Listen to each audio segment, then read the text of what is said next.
I want to talk to you about your new book, We Who Wrestle with God. Yep. A lot of your fans, there's all sorts of Jordan Peterson groups that you can join who debate whether you really believe in God or not. So let's just get it on the table.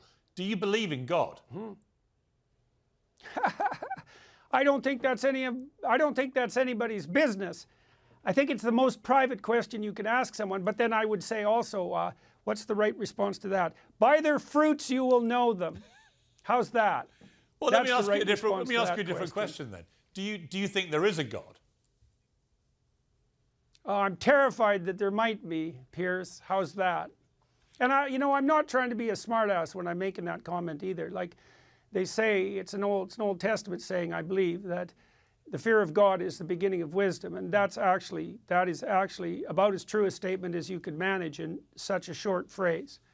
And people have congratulated me. I was at the Buckley Institute last night. They were congratulating me on my courage, and I think, and I said this last night, it's like, you guys don't understand.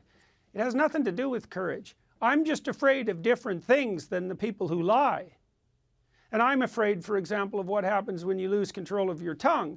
And I said that back in 2016 when I first opposed the Canadian government.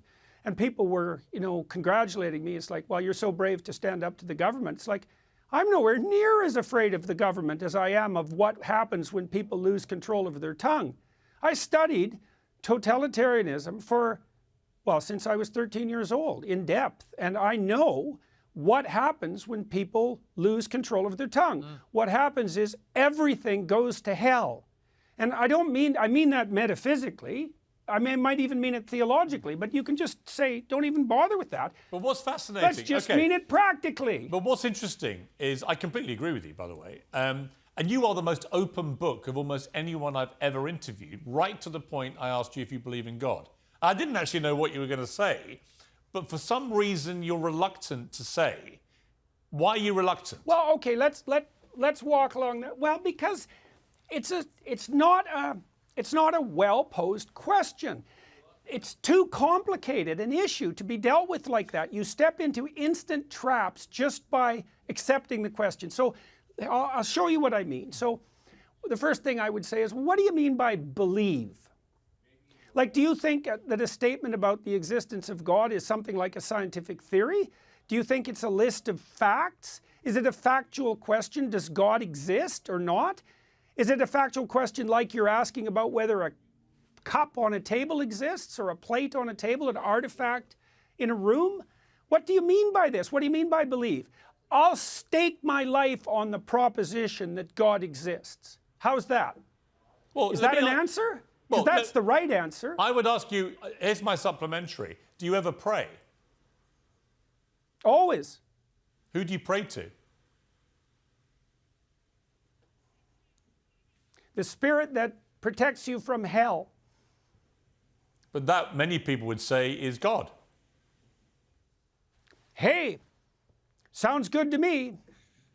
And so you might say, well, I said I pray always. So what does that mean? I'm trying to say the clearest words I can say. And I do that by paying attention. I'm listening to the words and feeling them as I move along, thinking, is that a firm foundation in the morass? Is that a bridge over the abyss? Is that word the right word? I do that when I'm writing. I do that when I'm talking. And I do that because I don't want to be in the abyss. And the pathway over the abyss is the truth. Now, with regards to belief in God, you might say, and I know that you're not particularly religiously inclined, at least that's the theory. It's like, well, you have a character, Piers. Everyone has a character. You could say that would be the spirit of Piers Morgan. And then we might say, well, let's inquire into that spirit. If you were a hedonist, then the spirit that would be Piers Morgan would be your hedonistic whims. And that would be your God. I would say if you're a noble person, then your spirit is something elevated above your mere whims. And then there's the spirit that's inculcated within you. It's a consequence, perhaps, of your socialization, but in a more sophisticated way, it's actually a consequence of the spirit that you've allowed, as a consequence of your choices, to dwell within you.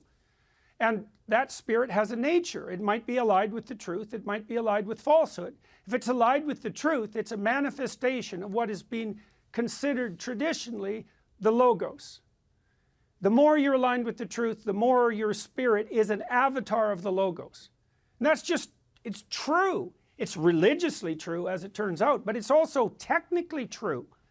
It's technically true. See, I had a debate. And so I'm making that case in the new book. Right. So I had a debate with Richard Dawkins about this, who was a bit disingenuous with me because he sat with me for a whole show, seemed to enjoy it, thanked me very much for it, and then called me a fool afterwards in some podcast. So I know you've had a few run-ins with him, and it doesn't surprise me. But what I said to Dawkins was, because I was raised a Catholic, I was given spiritual guidance for several years by Catholic nuns, and I do believe in God. And the reason I said to him is that no human brain can really explain to me, or anybody, what was there before nothing. So if you believe in a Big Bang theory, well, what was there before that? Because I don't think any human brain has that power to explain or answer that question. To me, it makes perfect sense. There should be some being, entity, something which is superior to a human brain.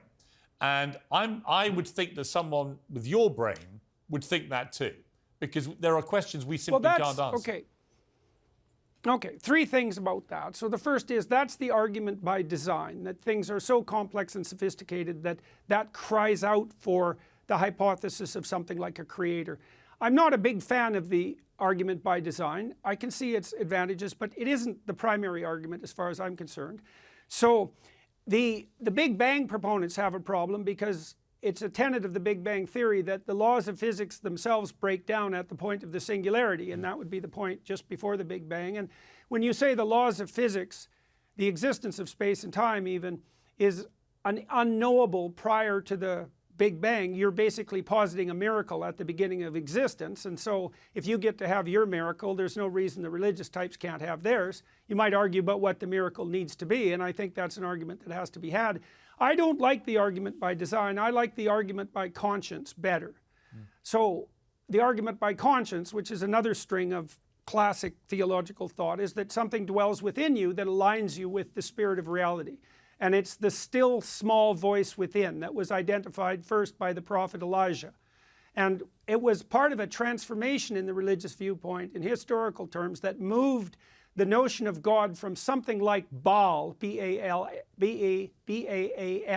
a nature god, the god of storms and earthquakes, of what would you say, remarkable and awe-inspiring natural phenomena, to the voice within that can, if you attend to it, align you with the structure of reality itself, that internal voice being a manifestation of God.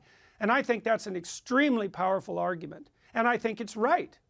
And I'll tell you something about Dawkins' work that's very interesting. So Dawkins has pointed out that an organism has to be a microcosm of its environment in order to survive. And I would say the voice of conscience within us is the most unerring manifestation of the microcosm within. And I think you can make an extraordinarily powerful biological case for that, and I've done that in this new book. So I think Dawkins' argument invalidates his epistemology. Yeah, I agree. I really believe that. But what do you think? I mean, you've had moments in your life in recent years where I would imagine you have faced the prospect of potentially dying. And in those moments, what have you felt, and what do you think happens to you? If you do die, or you had died, what did you imagine might happen to you? Well, I had lots of moments, years in the last few years where dying would have been an absolute relief. And had that been accompanied by the complete cessation of my being, I would have been perfectly content with that. There are things that are far worse than dying. So if you're only terrified of dying, you've hardly begun to plumb the depths of existential catastrophe. Death is fairly... You just don't have an imagination. What could be worse than dying? Being a prison guard at Auschwitz? But you'd still be alive, even if you were witnessing horror. Is not death the ultimate... Oh no, I'm thinking perpetrating it. Right. You mean how about being an Auschwitz guard? How about being an Auschwitz guard who really enjoyed his job? How about that? That's worse than death, as far as I'm concerned. Right. I mean that. No, I see that. That's hell, man. Yeah, it's a living hell. That's I agree. hell. Yeah, I agree. Mm-hmm. But do you think So think there's an actual hell, Jordan? Is there somewhere that people like that go to, which is hell? Oh, definitely. Now, what relationship that has to what happens to you when you die, I have no idea. I mean, I don't think anybody's in a position to speak about what's truly beyond our ken, let's say. I don't think we understand consciousness at all. We don't understand time. We don't understand the relationship between finitude and the infinite landscape that surrounds us. That's all a great mystery, and I tend to leave that alone because I try not to speak about things that I can't speak about. But does hell exist? It's like, study history and see if you can figure it out for yourself. I mean, does heaven exist? There's nothing that's more obvious than that hell exists. So does heaven exist? Mao's China was hell. Right, but so you're talking about hell on earth, but do you believe there's a hell after death? Like I said, I don't speculate about such things. That's where my ignorance finds its, what would you say? That's where my knowledge finds its limit. I'm concerned enough about what I'm doing right now, right here, and leaving the rest of that. And, you know, so I have to leave it at that. The hell that I see as a potential on earth is sufficient as a deterrent. And it's of sufficient reality. You know, you can ask, well, is it eternal? Well, I would say, well, look, all totalitarian states are variants on a theme, let's say, and that theme persists. All archetypal stories are eternal. Everything that happened in the Bible happened and is happening and will continue to happen forever.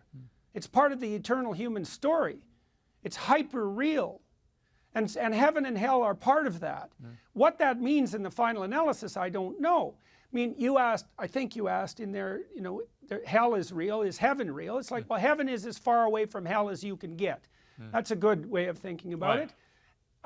I've spent my whole life trying to determine how you get as far away from being a camp guard at Auschwitz who enjoys his job as possible. And one of the things I've realized in recent years, for example, is that you are far from that if you're engaging in your interactions with the world in the spirit of voluntary play. You know, and we're playing during this conversation, and Joe Rogan plays on his podcast all the time, and if you're in a playful state with your wife, your marriage is optimized, and the state of play is the opposite of tyranny. And that's why it says in the Gospels that if you want to enter the kingdom of heaven, you have to become like a little child. So you want to reinstate that open-eyed, wide-eyed acceptance of life that is the precursor to voluntary play. You want to develop your character to the point where that's part and parcel of your life on an ongoing basis. And that's allowing that spirit of the Logos to inhabit you. That's another way of thinking about it. And you can certainly aid that with prayer.